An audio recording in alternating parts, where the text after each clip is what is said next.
So, as we are moving forward here today, we want to assist you in recognizing where you are vibrationally. We want to help you to find conscious awareness of what you are doing with your vibration. And if you are consciously aware of how you are feeling, then you will have the opportunity, if you want to, of reaching for the thought that feels even better. And that really is the most powerful tool that we could ever give anyone, because when you think about it, I am my vibrational center, and everything that's happening to me is coming in response to the vibration that I'm emitting. So if I'm aware of the vibration that I'm emitting, and I'm constantly reaching for a better vibration, then is not my life on all fronts improving in a steady way? And we say, yes, it has to be. So sometimes, by virtue of what you're observing in your experience or those up close to you, around you, you see something that, let us say for the sake of our example, makes you feel powerless. It makes you feel maybe vulnerable. Let's say that the emotion that you feel is one of powerlessness or depression. Now, the reason that we are starting there is because we know the powerful being that you are, and we know the intention that you came forth into this physical experience. And we know that there is nothing that will feel worse to you than the opposite of that which you really are. And that which you really are is source energy. That which you really are is freedom expressing here and now.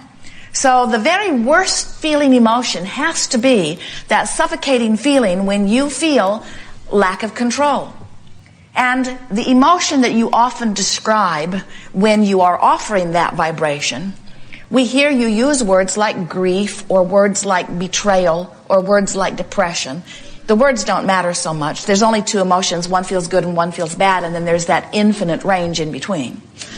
You have lots of different names for the way you feel along this continuum, but let us say, for sake of this example, that deep depression, that feeling of grief, that feeling of not being able to do something about it, that powerless, lost feeling, let us describe that as the most disconnected vibration that you can achieve.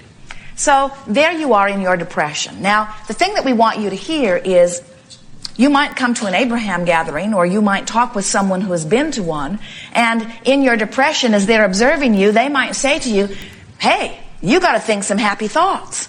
You need to cheer up. You need to stop being so negative.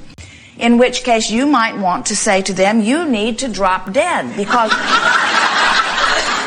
you don't have access to that bright, happy thought or feeling, even though you have thought happy things before, even though you have had access to happy thoughts at other times. In this moment of that vibration that feels like it's sucking the life right out of you, you don't have access to that bright, happy thought.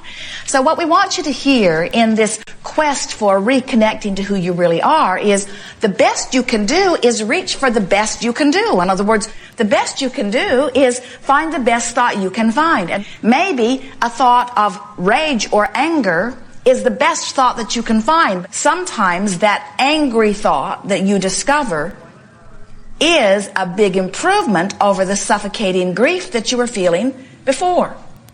You see what we're getting at? Now, somebody who does not understand the components of your grief, who really doesn't like to see somebody who's angry, might say to you, your anger is inappropriate. In which case we advise you to tell them, again, to drop dead, because they don't know how far you've come. They cannot know the improvement that you have found. They don't know how much better that anger is than that grief that you were feeling just moments before. Now, if your intention is to reach for the best feeling thought that you can find, and you have found the relief, don't let somebody tell you that it isn't. You know that it is, but now don't give up on your quest to reach for a better feeling. Keep reaching. So, what we've noticed is, as you're depressed or disempowered, and you reach for an angry thought, you might not have even reached very hard for it. It came easily to you, and you felt the relief of it. If you can stop in that relief and say, this is an improvement, I have deliberately made improvement, now you'll stabilize in that different vibration, and now you have access to an even less angry thought.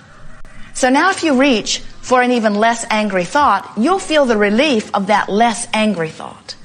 And as you stabilize there and continue your mantra of, I'm going to continue to make the best of where I am, I'm going to continue to reach for the best feeling thought, you might find an outrageously frustrating thought, which is relief from that angry thought.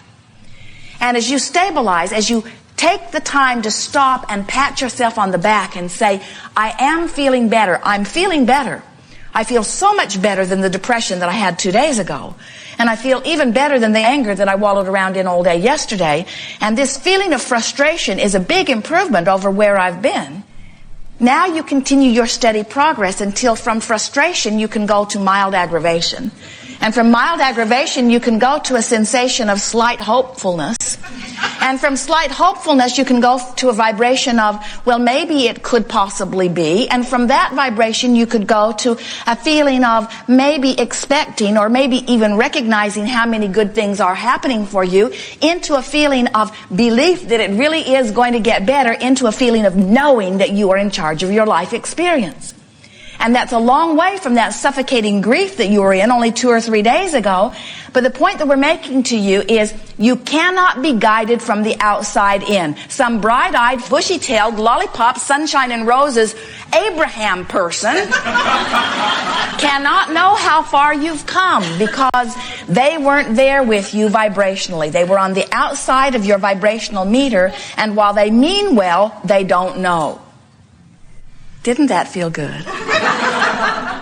Sometimes, friends, in this wildly exaggerated, contrastive, comparative, co-creative experience in which you are all focused, there are things that are happening around you that you do not want to happen. People you love die.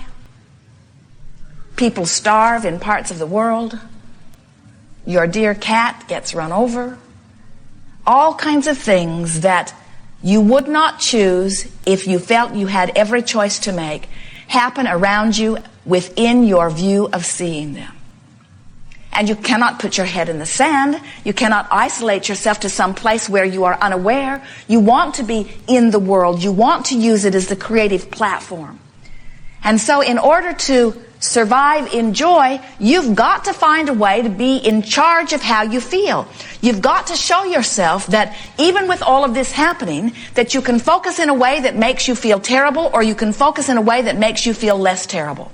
And if you focus in a way that makes you feel less terrible, then you can focus in a way that makes you feel less terrible. And if you can focus in a way that makes you feel less terrible, you can focus in a way that makes you feel less terrible.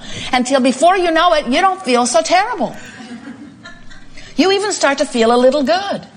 You even start to feel often good, really good, exaltedly good, irrationally good by the standards of those who are around you. You can train yourself into a vibration of such perfection that law of attraction will match you up only with those things that are a vibrational match to who you are. But you got to start somewhere. And most importantly, you must stop beating up on yourself for wherever you are, because wherever you are is just fine. It's only a temporary place and you can move from it. You've got to stop saying what I'm doing is inappropriate. You've got to stop beating up on yourself and feeling embarrassment about not having enough money, or about being too fat, or about not being able to control your bodily functions. You've got to stop beating up on yourself about where you are and start appreciating what is going well about where you are. If your new mantra is, I'm going to start beating the drum that feels better. I'm going to start making the best of things, making the best of things, making the best of things. Sometimes you make the worst of things, and you do it on purpose. And do you know why you do it? You make the worst of it because you don't like where you are, and you're complaining about where you are, and other people are seeing you where you are, and you think that you should explain how you got to where you are. So you keep making an exaggerated worst of things in order to explain why you're not in a better place. And we say, don't do that. Because when you make the worst of it, instead of moving from not feeling so good into a better and better and better and better and better feeling place, when you're making the worst of it, you're moving into a worse place. So something happens, you observe it, you take the hit, it doesn't feel good, and then you are embarrassed because you have negative emotion. Do you feel embarrassment when your gas tank indicator tells you that you're on empty? Or do you just go get some more gas? You don't condemn your indicator for telling you that you need more fuel. And we want you to stop condemning your indicator that's telling you need more connection to source energy. In other words, that's all it's telling you. Something you're focused on right now is not a vibrational match to who you really are. You might want to fill up with some better feeling thoughts so that you are more of a match to who you really are. So when you are realizing that your emotions are your friend, your emotions are letting you know what you are doing vibrationally.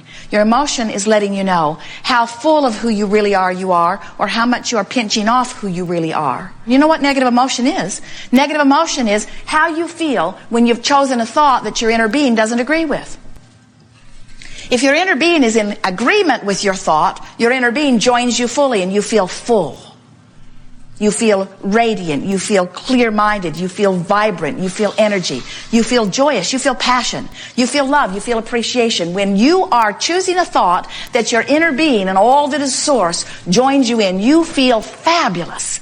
But when you choose a thought that is you out here on your screwy leading edge, choosing something that is absolutely incomprehensible in terms of what source knows to be. Things like, I'm bad, or I'm unworthy, or I'm not blessed. Things like, I'm not good enough, or I'm not smart enough. Things like, I should have done something differently, and now because I have done something differently, now I'm in a condemned, unblessed place. When you choose those thoughts and you beat the drum of them, you just hold yourself out there in the darkness for a while. Not because light is not shining all over you, it is, but you put up your big umbrella shade and you're just keeping yourself separated from the source that is really you, from the source that is always beaming to you, from the source that is always available to you.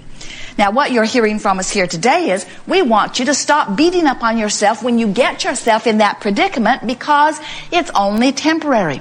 We want you to then stop in the middle of all of this and say, what's the best feeling thought that I can find? And when you stumble upon the angry thought that felt better than the thought of depression or grief that you had before, then hold your ground by saying, this is an improvement and I have done well.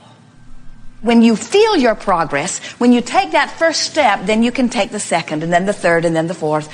And then you come to realize that it's an infinite, always stepping. As you are traveling from San Diego to Phoenix, down Interstate 8, beautiful drive across the desert. About halfway is Yuma. Not much to do there. No great restaurants. It's never the place Jerry and Esther decide to stay. But they pass through Yuma every time on their way. When they get to Yuma, they don't belittle themselves for not being in Phoenix. They accept that it's part of the journey. So when you are in your angry place, don't belittle yourself for not being in your joy, because it's just part of the journey. Instead, accept it as part of the journey. Take charge of the journey. In other words, can you imagine somebody finding themselves in Yuma and just collapsing? I wanted to be in Phoenix, and here I am in Yuma. I'm a failure. People call you on your cell phone. Are you in Phoenix? No. I'm in Yuma. Oh, I'm so sorry for you, they say. I know how much you wanted to be in Phoenix. You don't panic and just keep driving back and forth between San Diego and Yuma. You accept that you're partway there. And you don't beat up on yourself for being partway there. You accept that you're partway there, and you take pride in the journey that you've made already. And you take solace in the fact that if you've come this far, you can go further. You are in charge of the thoughts that you think, and you are in the charge of the way you feel. And once you discover that, once you say, I'm in charge, once you're mad on purpose, once you have convinced yourself that you've chosen the thought of anger, then you know that you can choose the thought of frustration, and oh, what a lovely thought that will be. You can choose the thought of overwhelmment, and oh, what a lovely thought that would be in relationship to those other thoughts that you've thought along the way.